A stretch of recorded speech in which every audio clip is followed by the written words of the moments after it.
Olá, aqui é a Joyce Santiagonal e hoje eu vou mostrar pra vocês as minhas leituras de janeiro e fevereiro. Bom, ao todo foram 11 leituras, então eu não vou me estender muito. Eu vou tentar ser bem breve nesse vídeo, então eu vou tentar mostrar rapidinho pra vocês quais são as minhas leituras, o que eu achei e partir pra outros sempre, tá? O primeiro livro que eu li foi Amor Sem Medidas, esse aqui é o terceiro livro da trilogia Desejo Proibido. Eu li o segundo, eu comecei essa série pelo segundo, foi uma leitura que eu gostei muito. E esse terceiro não foi diferente, eu gostei muito também. Eu gosto das problemáticas que a autora traz, que são livros New Adults. Inclusive dá pra gente se identificar muito com esses problemas. Aqui a gente vai conhecer dois personagens, o Rylan, que é um ex-presidiário porque ele acabou cometendo um erro no passado, e Alexi. Os dois eles já se relacionaram na adolescência e devido, enfim, o destino, as circunstâncias da vida, eles acabaram se separando, mas o Rylan, devido ao problema do pai dele, tem que retornar para a cidade e ele acaba descobrindo, então, um grande segredo que Alexi manteve por anos longe dele, e é a partir daí que vai se desenvolver de novo o relacionamento deles e a problemática de todo o livro e como eles vão resolver essa situação. Eu gostei muito, muito, muito, como eu falei, e é uma série que eu indico muito, e é uma autora também que tem uma escrita muito legal, então se vocês gostam de romances, se vocês querem sair um pouquinho da zona de conforto de vocês, eu recomendo muito essa trilogia aqui. Depois acabei partindo para O Príncipe e o Corvo, da autora Elizabeth Reutemann. Quem trouxe essa série para o Brasil foi o grupo editorial Record. E, gente, é muito, muito bom. É um romance de época com uma pegada um pouco diferente, um pouco mais sensual. Não chega a ser um erótico, tá? Eu achei que a autora conseguiu dosar bem isso, não ficou nada escrachado e também de mau gosto. E eu gosto muito das personagens femininas dessa série, eu só li o primeiro e o segundo até agora, mas essa personagem aqui, ela, sabe, ela é tudo aquilo que a gente quer encontrar às vezes num romance de época. Ela tem atitude, ela, apesar das limitações dela da época, ela vai atrás dos desejos dela. E é por esse motivo, então, que ela vai fazer o que ela faz aqui dentro desse livro, que eu não vou contar pra vocês. Eu gostei muito dessa leitura, tanto que eu peguei o segundo livro pra ler, que é O Príncipe Leopardo, e é tão bom quanto. Talvez O Príncipe Corvo ele seja um pouquinho mais impactante, um pouquinho mais marcante, por também ter por trás da história dos dois protagonistas a história do Príncipe Corvo, que vai acompanhar os acontecimentos de cada capítulo do livro. Mas esse aqui também tem alguns trechos de uma história que a protagonista acaba contando pro mocinho, que é o Harry. Então a Georgina, ela também é uma personagem feminina muito legal, que eu gostei muito. E aqui a autora, ela vai trabalhar também a diferença de classe social. Aqui a Georgina, ela tem bens, enfim, e ela acaba contratando os serviços do Harry, que é um simples administrador. E aqui a gente vai lidar como que a sociedade lida com isso. Isso eu achei muito legal. Na verdade, eu adoro romances de épocas que tratam desse assunto. Então, é um livrinho com uma pegada um pouquinho diferente do Príncipe Corvo, mas que eu me vi tão envolvida quanto. E eu não vejo a hora de ir pro terceiro livro, que é O Príncipe Serpente, e que dizem ser também tão bom quanto o primeiro, então eu tô super ansiosa e eu super indico pra vocês essas leituras. Ambos já tem resenha lá no blog, então vou deixar o link aqui nos cards pra vocês, e na minha resenha escrita vocês podem ter um pouquinho mais de detalhes sobre o que eu achei e todas as minhas impressões. O próximo livro que eu li foi O Ceifador, do Neil Shusterman. Isso aqui foi um lançamento, acho que do primeiro semestre do ano passado, mas eu não consegui ler quando saiu, acabei lendo só no começo desse ano. E, gente, que livro incrível é esse? Isso aqui é uma utopia, então. Aqui a sociedade, ela evoluiu ao ponto de atingir a imortalidade, mas, por motivos óbvios, as pessoas, elas precisam continuar morrendo por causa de superpopulação, enfim. Então a gente vai conhecer os ceifadores, que são essas pessoas que são responsáveis por escolher as pessoas que devem e precisam morrer. É uma história, gente, com tanta coisa que a gente fica pensando, sabe? Ele vai trabalhar tantas vertentes de críticas e também vai nos colocar numa situação bem, assim, não complicada, mas a gente vai ficar refletindo sobre o que faz uma pessoa merecer ou não morrer, sabe? Às vezes, quais são os critérios desses ceifadores. Então a gente vai acompanhar diversos ceifadores e a gente vai ver como cada um trabalha e a gente vai acabar fazendo certos julgamentos com base nisso. Mas aqui os protagonistas vão ser duas pessoas, dois jovens que vão ser escolhidos para serem aprendizes de ceifadores. A gente vai acompanhar o treinamento deles e como isso tudo vai se desenrolar. É um livro muito, muito bom e eu tô super ansiosa pro próximo livro e recomendo. Isso aqui, além de ser, enfim, uma fantasia jovem adulta, eu acho que qualquer um pode ler, adulto, jovem, porque traz questionamentos muito interessantes aqui e vale super a pena. Depois eu peguei pra ler essa edição de H.P. Lovecraft, que saiu pela Martin Claret. Eles dividiram as obras dele em 2 livros, então esse é o Contos volume 1. E aqui nessa edição a gente não tem os contos mais conhecidos do autor, mas os que eu conheci eu acabei gostando muito. Alguns em especial, como Herbert West, Reanimador, o modelo Pickman.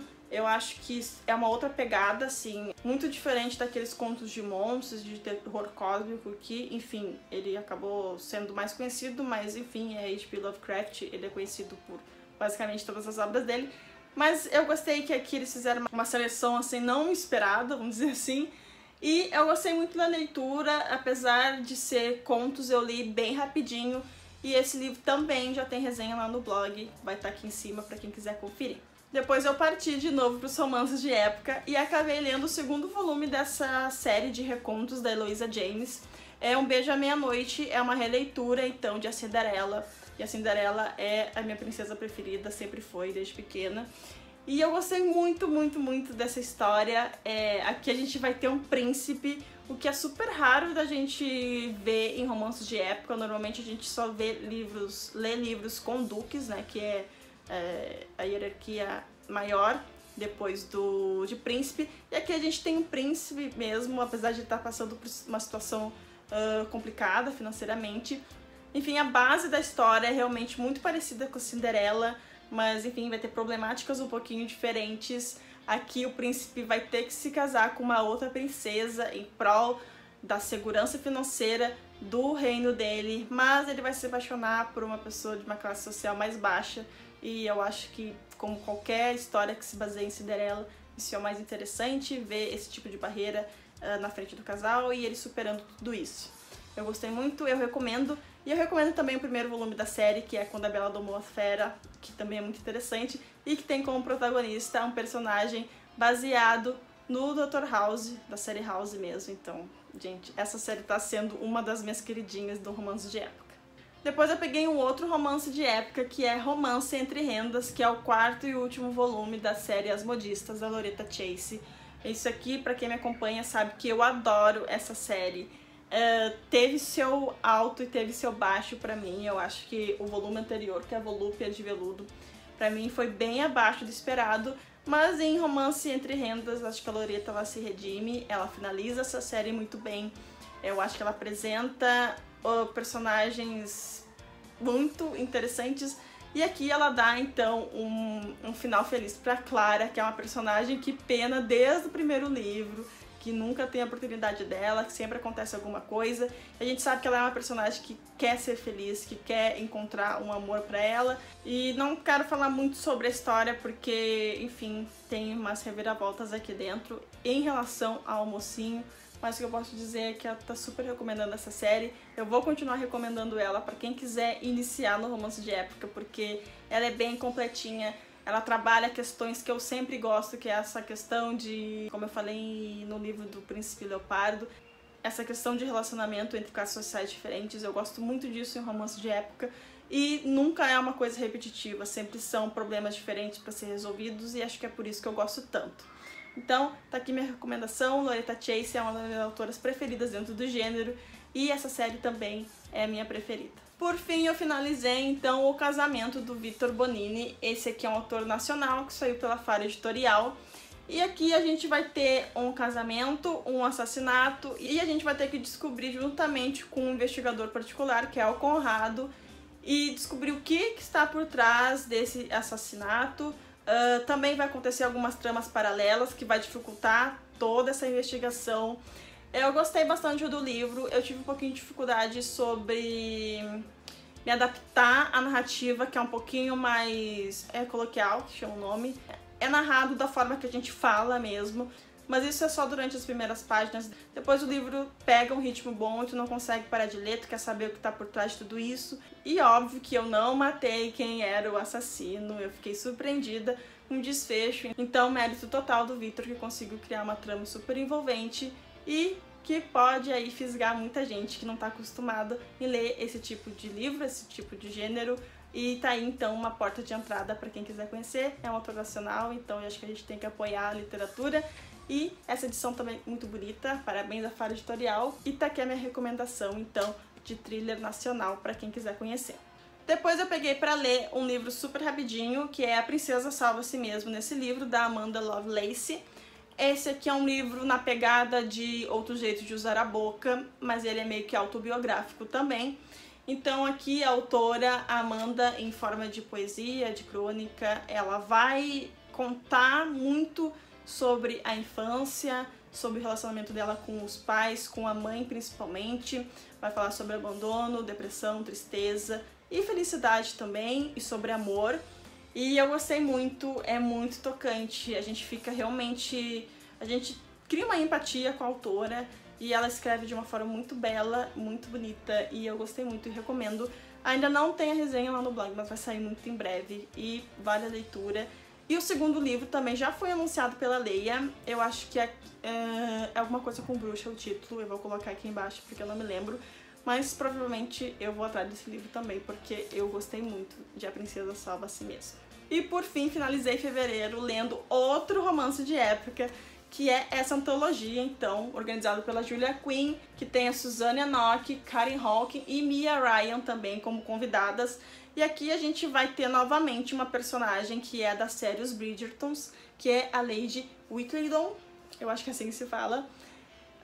Aqui ela vai aparecer sempre com as crônicas dela em cada início de capítulo. E os 4 contos que tem nesse livro vão se desenvolver a partir de um jantar onde um bracelete some da casa da anfitriã.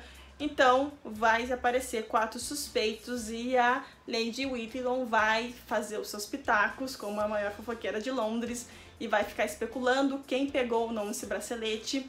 São 4 histórias escritas por cada uma dessas autoras, mas que estão interligados, totalizando aí uma história só, mas enfim, com protagonistas diferentes. Eu super adorei essa fórmula que elas criaram, eu fiquei envolvida com cada um desses contos e, enfim, acho que a parte ruim de tudo isso é porque a gente às vezes quer mais daqueles personagens, mas infelizmente a gente não tem.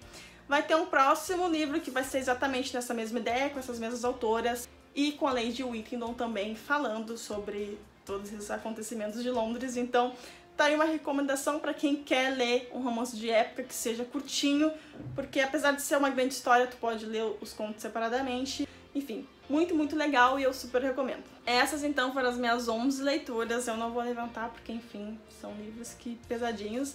Mas eu uni então esses 2 meses porque foram meses um pouquinho mais complicados por conta do começo do ano, enfim, mas agora tudo vai se normalizar. Eu vou trazer as leituras de março muito em breve. Espero que vocês tenham gostado, não deixe de comentar nesse vídeo e a gente se vê no próximo vídeo. Tchau!